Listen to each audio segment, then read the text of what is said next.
Welcome back and thank you very much for staying with us. This is Politics Tonight, where we dig beyond the headlines. And tonight we focus on the raging debate over amnesty for bandits in Nigeria with the former spokesman of the Nigerian Air Force, retired Group Captain Sadiq Shehu, as our guest tonight. All right, so let's move on. I mean, to put this into proper perspective, I know you tried to talk about this earlier. So what really is the source of banditry? Is it a protest against the state or caused by unemployment? Thank you for that question. Your question raises the difference between insurgency and banditry. Like I said earlier, when you talk of insurgency, not only in Nigeria, everywhere, you are talking about a political offense or a political struggle. It could be an ideological struggle of a group who want to break away from a country or want to put pressure on the government of a country to have what they want. It's normally ideological or politically based. That is, insurgency. On the other hand, banditry is just another name for criminality. A bandit is a criminal. And for the criminal, he does not have any, he doesn't even pretend that he has some, what can I say, altruistic motive of either liberating some people or expressing his freedom of religion or freedom of expression. No. A bandit is only there for the money. And that is why sometimes I differ when people bring issues of, okay, amnesty for Boko Haram, amnesty for Niger Delta militants. Why not amnesty for the bandits in the south, in the northwest and the north central? They are two different kettles of fish. So even the word amnesty in the English language, because let's look at the connotation, it means forgiveness. Mostly they will qualify it forgiveness for political offenses. Political offenses. It could be ideological offenses. That is amnesty. When you talk amnesty in the case of international humanitarian law, it is talking for amnesty for people, who have fought against the state. But even in the amnesty under international humanitarian law, there's a caveat. You do not give amnesty to people who commit what in international humanitarian law is called grievous offenses. Grievous offenses include murder, abduction, arson. People that have committed these offenses, even under international humanitarian law, are not allowed to enjoy this amnesty. We have to make this thing. Now, when you say political offenses, ideological offenses, certainly Boko Haram is ideological offenses. And international humanitarian law has provided that to end a non-international armed conflict like we have in the Boko Haram, because the people are citizens, you cannot tell them to leave Nigeria, for example, because the people have family ties, community ties, which cannot be severed. And because international humanitarian law has also taken cognizance that we can never, even if we don't hope, we hope Boko Haram ends soon, but even if it takes 20 years to end, I don't think there's any insurgency that ends with the government saying today, 14th of July 2023, we have killed all Boko Haram. We can never have, it will be ideal we have such an ending, but we can never have. What does it mean to you? Still, some insurgents will remain either known or unknown. And because you cannot send them all, like if it is international law, for example, we are fighting against Cameroon. The easy way of ending the fight is at the end of the war, we have prisoners of war, we have Cameroonian soldiers we captured, they have Nigerian soldiers we captured. We did it during the Bakassi. Take your soldiers, give me my soldiers. That is the end of the conflict. Everybody goes back to his country. But non-international armed conflict, the adversary is also a citizen. And you cannot take his citizenship or push him to another. In fact, which country will accept an ex-Boko Haram? So it is out of this, after many years of trial, they find that for a non-international armed conflict, you have to grant some level of amnesty to end the conflict. But even though, again, I underline the caveat, it is not everybody that's entitled to the amnesty. Only those who did not commit grievous offense. Somebody who was abducted by Boko Haram and forcefully recruited, a woman who was abducted like the Chibok girls, who, because of closeness, some of them developed affiliation with their Boko Haram husbands. I don't want to call them husbands, but the people who abducted them over the years. You see, all those ones, when you catch it, there are some who work for Boko Haram, even only farming or fishing or marketing. International law will look at those ones, separate them, which is, of course, something maybe we didn't do. And then also he says, at the end of the conflict, you give amnesty to those people.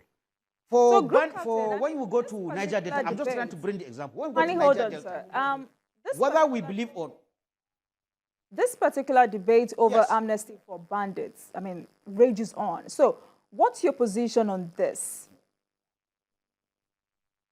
My position on this is that bandits are criminals.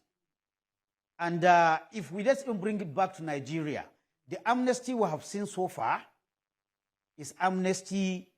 We saw some sort of amnesty after the Civil War. We saw the amnesty, some amnesty being practiced now for Boko Haram, whether rightly or wrongly. I mean the process, not the amnesty itself. And then we see amnesty on the Niger Delta. Take each of these three cases. They are political in nature or ideological in nature. They are not criminally based conflicts.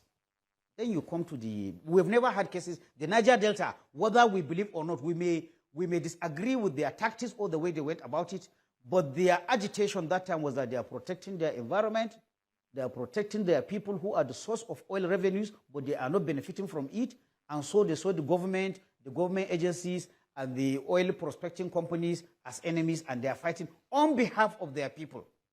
We may or may not agree, but that is their premise. When we come to the bandits in the Northwest, who are they fighting? Are they fighting for any cause?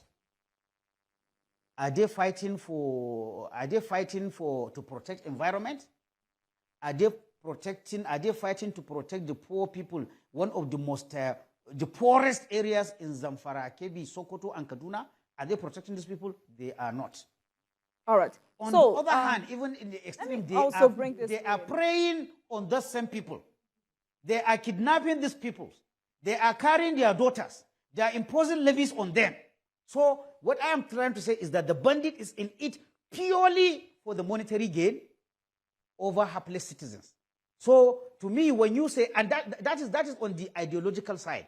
If you look even on the results, despite what former governor of Zamfara said, unfortunately, he was not the only one. At a time, I think 2019, there was a general amnesty between Kebbi, Sokoto, Katsina, I think even the Zamfara. What happened? We have governor of Katsina coming to say that the greatest mistake he made was allowing that amnesty, because these people, they can never be trusted. They will come back. They are criminals.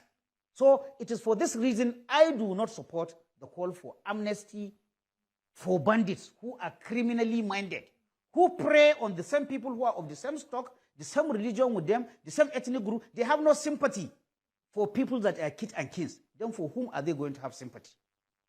I do not support amnesty for them because, again, they cannot be trusted. They are not gentlemen. They will always renege on whatever arrangement that is made with them. So the only thing is that, and even accepting amnesty again, sitting down with them, I mean, it's a very bad picture seeing these people going to sit in government houses, talking with governor, talking, with such hubris. When you do that, you are allowing to show that government is weak, and you are opening a door for some people later on to also follow the same line. All right. So the military has also ignored the call for amnesty for bandits. Do you think this is the best thing to do at this time? Well, modern operations against any kind of non-state actor is multifaceted, and there are different lines of operations, as we call them. The military line of operation is one, but it shouldn't be the only one. You could put communication, you could put education, you could put, poverty eradication. All these are issues that can be brought together to attack the bandits. But at this time, what the bandits need is a combined effort of both military operations and other lines of operation like poverty alleviation that will ensure that the people in those areas do not get into the hands, because they recruit people from the local communities. So people will join them because of it's an easy way of making money. So when you have you make available ways that people will earn their living, probably you are reducing the likelihood that these people will recruit people. Protect our borders, try and stem the tide of flow of small arms and light weapons, and generally upgrade or increase the military and security pressure. I have talked about lack of numbers. I have talked about mobility assets to enter into the recesses where these bandits are.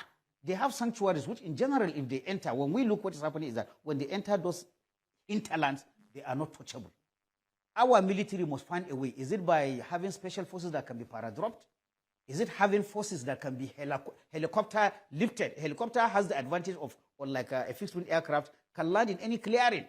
Is it by we've had so much of the forest rangers, the civil defense, and you have to dominate those forests that are almost unreachable for now?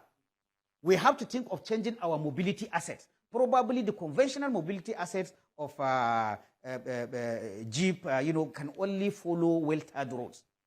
The routes that these people enter into their enclaves are not places where you can carry APC, where you can carry. So this is where the security agencies have to think out of the box. But sitting down with them for amnesty for criminals that have preyed on their people, I still insist, is not an option at this time. So, Group Captain, how do you think the military should be repositioned to be able to tackle security challenges facing the country? As I'm talking now, the service chiefs that are appointed, they know more than me. They know what the gaps are. They know what the weaknesses are. It is possible. It is possible. I say it is possible. I'm not sure. It is possible the political masters do not know. This is where I call for, again call like I did before, an honest conversation between the security agencies and the political masters. Without being indiscreet, I will say there are gaps in the security forces personnel, in equipment, in communication gadgets, in mobility assets, maybe in some level of specialized training that makes the bandits to be a bit elusive, especially when they enter into the hinterland. This conversation should happen, not me and you watching, but it should happen between these newly appointed service chiefs and their political masters in the executive branch and the legislative branch. They should talk honestly to them. This is what happens in other countries, and this is what I will continue to call on. If you don't, it's like going to a doctor and you don't tell him what is actually all the symptoms that are with you. He may prescribe something wrong with you. So please let that honest conversation go in. I will only go as much as to say, to warn, or rather to caution the civilian masters. There's tendency to overlook the gaps that our armed forces have, and even the police forces. There's tendency to exaggerate what they can do as a consequence of what they have at hand. We should not, so if there is that honest conversation is not there, there is tendency of unnecessarily high expectations which are out of proportion of capacity. All right. Frank discussion. So let me get your position on this. Now, will you support tinkering with military tradition to ensure that we can keep more generals longer in the military? Sorry, I didn't hear you. All right. So I said, will you support tinkering with military tradition to ensure we can keep more generals longer in the military? Well, I don't know. For the time I joined the military, between 2022 last year and this year, 2023, we have seen in one fell swoop a massive retirement of a high number of generals. And all stakeholders should be concerned about this. It is wasteful in terms of training and money invested in these people. It is also bad for career planning. It is also bad for the welfare and the family life of those people affected. And we must agree. Some people are quick to say it is a tradition. It is normal. No, it is not normal. It is not normal for a country to retire 50. Now we're talking about 130 generals in one go. But we have to go to the root of the problem. This problem did not start in one day. And I will not even blame the president, the current president, because he inherited a problem. What is that problem? over the years, the needs for the military change over time. I just gave the example earlier in this interview when the Civil War came. There was need for massive recruitment for both officers and men as a result of war. Now, as you enter, it is normal, as you enter into a peace period from a war period, you do demobilization. You reduce your recruitment into the armed forces. And you ensure that those ones that are going through attrition of either health, either performance, people are living poverty, so that you leave the military in a pyramid structure. What happens over the years? Several things happened. And it shows a weakness in our modern military personnel management systems. We do not have personnel management systems. A good military does what is called force structuring. Force structuring starts from the answer to the question. What is answer to the question? We need to have a panel that will sit down and say, okay, looking at Nigeria's size, looking at Nigeria's population, looking at Nigeria wants to be the giant in West Africa, Africa, and even the world in terms of peacekeeping. How many soldiers do we need? How many officers do we need? How many policemen we need? That is the answer. Then you work backwards. Another implement you will see is Nigeria going to likely in the next 10, 15 years? It's a long-term projection. Are we expecting any more? Are we at peace with our neighbors? Let's quickly talk about, I apologize for that. Let's quickly talk about Plateau State. We've witnessed an upsurge. You're quoting me midstream. Yes. All right. We've witnessed an upsurge in attacks by gunmen in Plateau State. What do you think is responsible for this? Well, again, it's still the issue of maybe not enough troops to dominate the area and make sure that mischief makers do not, take laws into their hand or cause mayhem. But at the same time, again, while I have been emphasizing of number of troops, in a community where we're having this communal, whether religious or ethnic clashes, again, the security man, whether military or soldier, cannot be helped if the people that are living in that area themselves are not ready to live in peace. No matter, even if my call for more troops is there, you cannot have a soldier in every lungu. You cannot have 2 soldiers outside every house. You cannot have 50 soldiers on every street. You can never have that number. So as long as the neighbor from this house, neighbor A and neighbor B, sharing a wall or a compound in front of them, as long as they are not living in peace, it is very, very almost impossible to have a number of troops that will keep peace in that area. So it's a two-way thing. Yes, there is the absence of enough troops. Again, based on it's the same troops we are using in the northeast, in the northwest, in the plateau, it's the same troops that are going for peacekeeping. We don't have enough numbers. But at the same time, for intercommunal clashes, the people living there also have to abstain from, inflicting violence on each other. They have to imbibe the spirit of good neighborliness, which ordinarily we are predominantly Muslim and Christians. That is in our doctrine.